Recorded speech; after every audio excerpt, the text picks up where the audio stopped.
என்னுடைய அருமை அண்ணன் என்னுடைய நீங்க புகை புத்தகத்திலே பார்த்தீங்கன்னா அவருடைய புகைப்படத்தை போட்டு என் அண்ணன் எழுதியிருப்பேன்.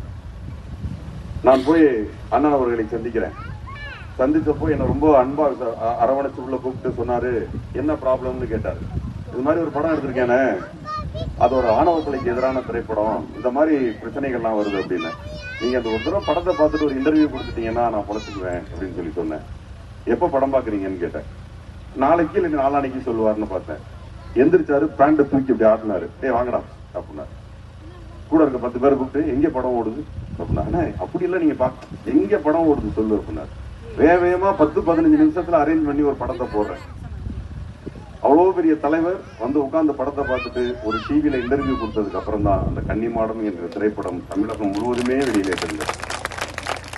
அப்புறம் இரண்டாவது, இந்த திரைப்படத்தை இத்தனையோண்டு திரைப்படம் நீ எவ்வளவு பெரிய நல்ல கருத்து சொன்னாலும் ரிலீஸே பண்ண முடியாது என்று சொன்ன பொழுது எங்களுடைய அருமை சகோதரர் எங்க சின்னவர் காலையில விழுந்த அவர் அந்த படத்தை ரிலீஸ் பண்ணி கொடுத்தாரு. இவை இரண்டும் நடந்த பொழுதுதான் இன்னைக்கு என்னால நின்று பேச முடியுது. அப்படிப்பட்ட 2 மாபெரும் தலைவர்களை நான் மிக அருகில் இருந்து ரசித்துக் கொண்டிருக்கிறேன். அப்படிப்பட்டவர்களுடைய உறவுகளும் தோழர்களும் என் முன்னே நிற்கும் பொழுது அவர்களிடத்தில் நான் வேண்டி விரும்பி கேட்டுக்கொள்வதெல்லாம் முன்னே ஒன்றுதான்.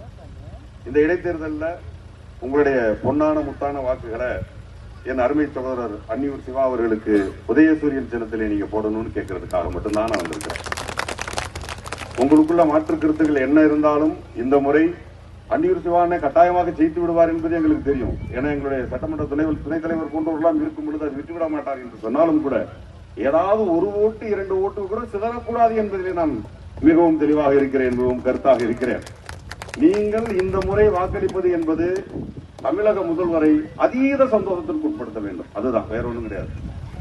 எதிர்த்தார் போல் போட்டியிடக்கூடியவர்களை டெபாசிட் இழக்க செய்ய வேண்டும், அவ்வளவுதான். வேற ஒன்றும் நீங்க செய்ய வேண்டாம். டெபாசிட் மட்டும் இழக்க செய்து விட்டால் போதும் என்று நான் கருதுகிறேன். அவ்வளவுதான். அதை கேட்டுதான் நான் இங்க வந்திருக்கிறேன். என் அருமை தோழர்களே, அருமை சகோதரர்களே, இருக்கக்கூடிய இளைஞர்களே, குழந்தைகளே, எல்லாரும் நல்லா படிக்கணும். குழந்தைகளே, நம்மளை படிப்பு ஒண்ணுதான் உயர்த்தி கொண்டு வேலை எடுத்து சென்று அரியணையிலே அமரும். என்னுடைய திரைப்படம் டானாக்காரன் ஒரு வசனம் சொல்லி இருப்பேன். அந்த வசனத்தை நான் உங்களுக்கு சொல்ல போறேன். டாக்டர் அம்பேத்கர் சொன்னார், என்ன சொன்னார்? உங்கள் யாராலையும் அதிகாரத்தை கைப்பற்ற முடியாது என்று நினைக்காதீர்கள். அதிகாரத்தை நீங்கள் எளிதாக கைப்பற்றலாம். நீங்கள் அதிகாரத்தை எளிதாக கைப்பற்றுவதற்காக நான் சட்டம் என்ற பெயரிலே ஜன்னல்களையும் கதவுகளையும் திறந்து வைத்திருக்கிறேன். வா, படி, எதிர்த்து நில், போராடு, அதிகாரத்தை கைப்பற்று என்று டாக்டர் அம்பேத்கர் சொன்னார். அந்த அதிகாரத்தை கைப்பற்ற போகும் இளைஞர்களே, குழந்தைகளே, நீங்கள் அனைவரும் நன்றாக படிக்க வேண்டும். நான் அங்கே பேசிட்டு இருக்கும்போது பள்ளிக்கூடத்தை பற்றி சொன்னார். நான் உடனே ஒரு விஷயம் சொல்லணும்னு ஆசைப்பட்டேன், மறந்துட்டேன். பட் இந்த நேரத்தில் உங்களுக்கு சொல்வது சரியாக இருக்கும் என்று நான் நினைக்கிறேன். புரட்சியாளர் செகுவேரா அவர்களை அரெஸ்ட் பண்ணி இன்னும் கொஞ்ச நேரத்தில் கொல்ல போறாங்க.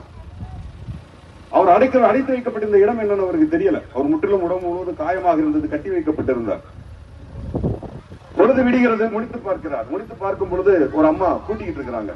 பயங்கரமான தூசி ஒட்டடியமாக இருக்கிறது. அப்பொழுது அவர் கேட்கிறார், இது என்ன இடம் என்று கேட்கிறார்.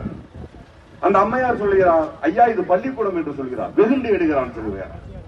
இன்னும் 10 நிமிடத்தில் அவரை சுட்டுக் கொள்ள போறாங்க. இன்னும் 10 நிமிடத்துல அவரை சுட்டுக் கொள்ள போறாங்க. வெகுண்டு எடுகிறான். என்ன இது, ஒரு பள்ளிக்கூடம் இப்படியாக இருப்பது என்று அந்த அம்மையார் அவ்வளவு ஆச்சரியம். இன்னும் கொஞ்ச நேரத்தில் சாகப்புறம் என்ன பேசுறோம். ஒரு பள்ளி என்பது இப்படி இருக்கக்கூடாது. ஒரு பள்ளிக்கூடம் மட்டும்தான் ஒரு சமுதாயத்தை மாற்ற முடியும் என்பதை எடுத்து சொல்கிறார் செகுவேரா. அந்த பெருக்கிக்கிட்டு இருந்ததுல அந்த அம்மா தன் மரண காலத்திற்குள் அந்த பள்ளியை மிக உயர்ந்த பள்ளியாக மாற்றினாள். அதற்கு யார் காரணம்? செகுவேரா காரணம். அதுபோன்ற செகுவேரா தான் அண்ணன் திருமாவளவன் அவர்கள் என்பதை இந்த நேரத்தில் நான் சொல்லிக் கொள்கிறேன்.